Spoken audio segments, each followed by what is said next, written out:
They promised 170 kilometers.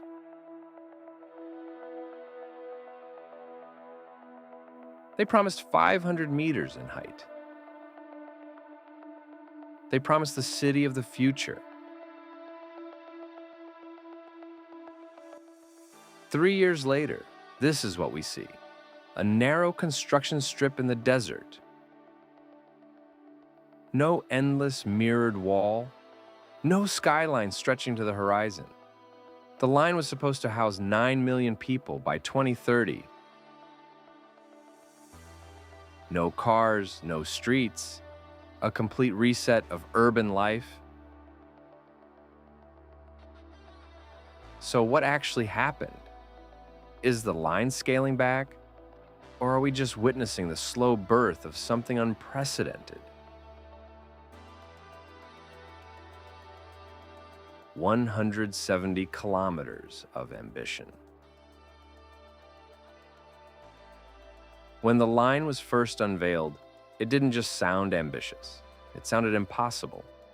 A linear city stretching 170 kilometers across the desert. 2 mirrored walls rising 500 meters into the sky.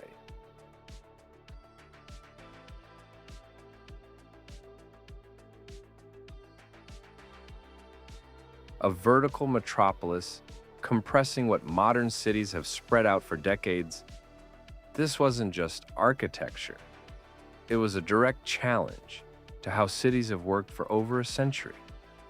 Instead of expanding outward, the line goes up. Instead of traffic lights, algorithms.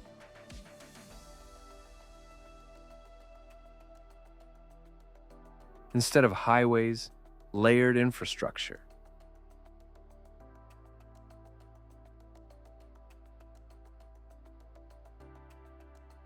The promise was radical.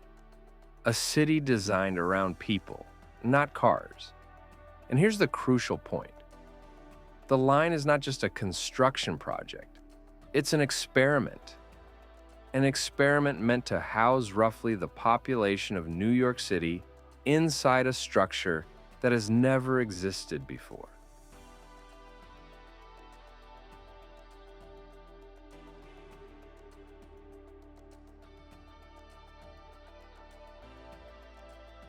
But while the rendering showed a flawless mirrored megastructure stretching endlessly into the horizon, reality looks different.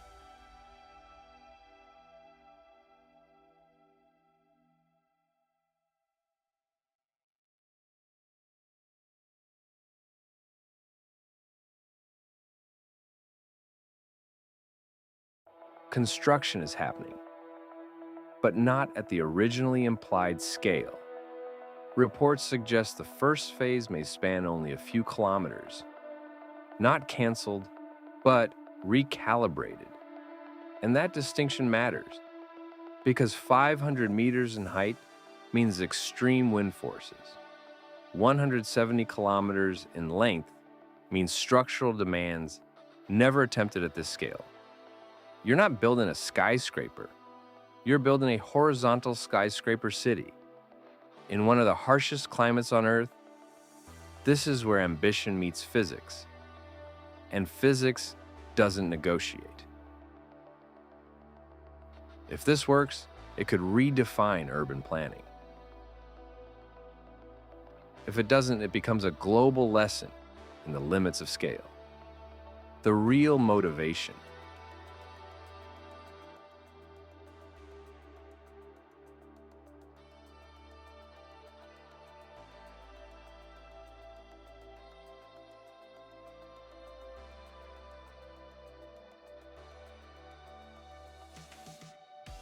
But if the line were just a city, it wouldn't dominate global headlines.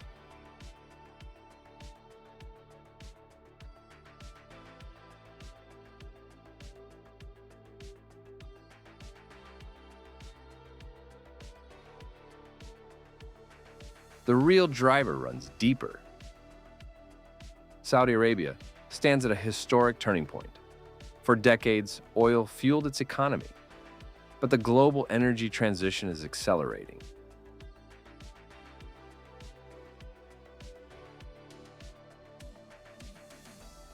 Capital is cautious. Investments are long-term. Dependence becomes vulnerability. Incremental reform wouldn't change the narrative. So instead of small steps, the country chose something unmistakable. A megastructure so massive, the world couldn't ignore it. The line is not just infrastructure, it's messaging. To investors, we are transforming. To global markets, we are building beyond oil. To its own population, the future begins here. But the bigger the promise, the higher the pressure. The more spectacular the announcement, the more visible every delay.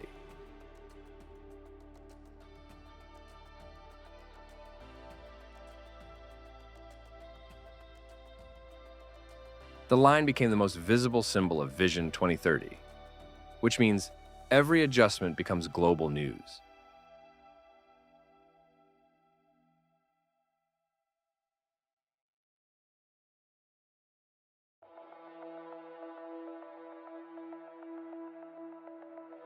This project doesn't evolve quietly. It evolves under a spotlight. What we actually see. In 2021, the line felt inevitable. 170 kilometers, 500 meters high. Millions of residents by 2030. Today, the picture is more nuanced.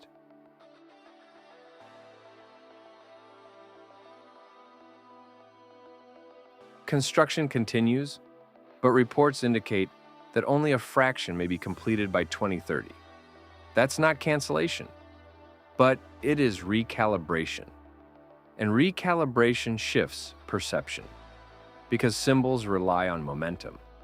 When scale is reduced, even temporarily, the narrative changes.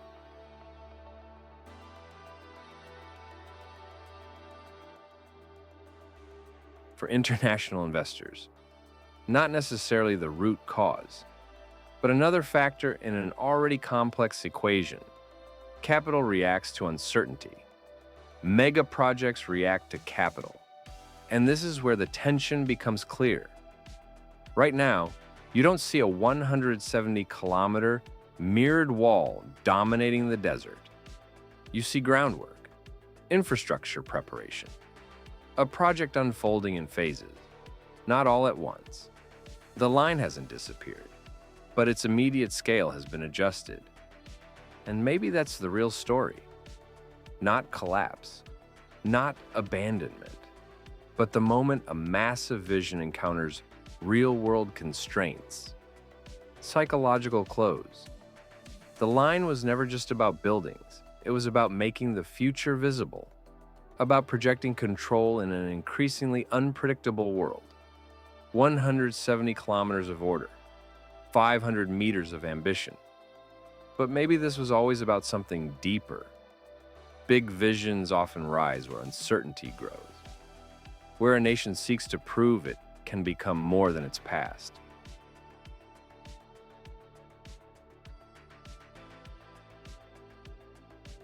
So, what happens when a vision becomes smaller?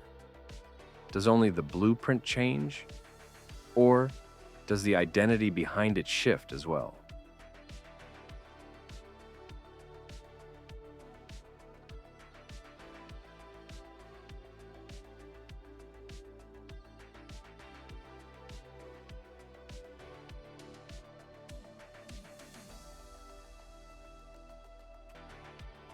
Does a country need a monument to believe in its future? Or is real strength revealed when a project adapts and keeps moving forward anyway?